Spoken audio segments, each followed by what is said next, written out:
D D लगाइए ना।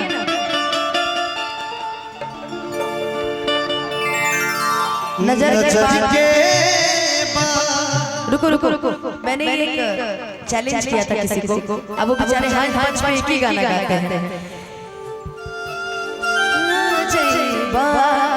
नजर के बान मारा के तू धरा जइबा, इनाम पहिले से बदनाम बा, इनाम पहिले से बदनाम बा।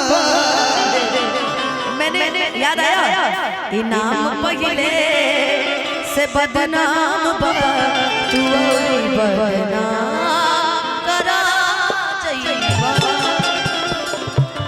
इशारे इशारे काफी है, चीजें कहनी, नाम नहीं लेने। देखो आज के समय में ना किसी का भी नाम, तुमसे उनको दोस्ती हो द्वेष हो कुछ भी हो, अपने दिल में रखो, नाम मत लेना, क्योंकि तुम्हारे नाम के चक्कर में वो हिट हो जाएगा।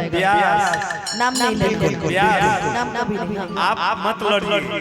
मैं हाँ, प्रतिद्वंदी जो है मुझे पता है वो कमजोर है। क्या आप कहाँ? मैं मुझे देखा कभी लड़ते हुए रवि भाई आइए इधर।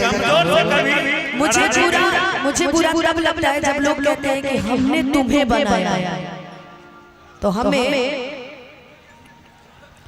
कुदरत ने सनम हमको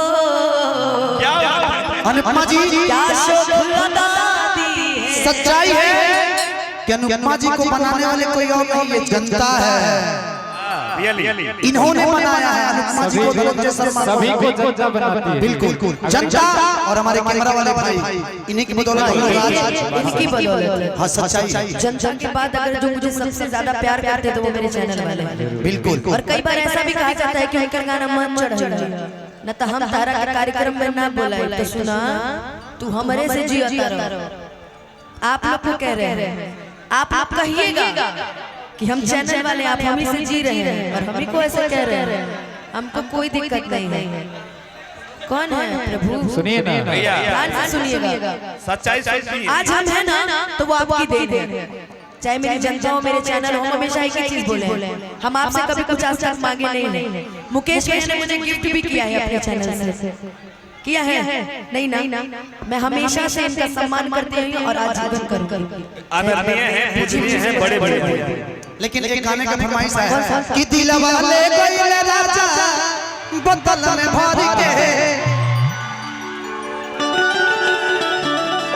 कि बढ़िया आवे पिया के प्यार कोयल रतिया रतिया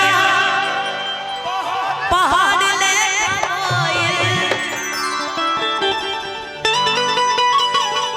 करे। वाह वाह क्या बात।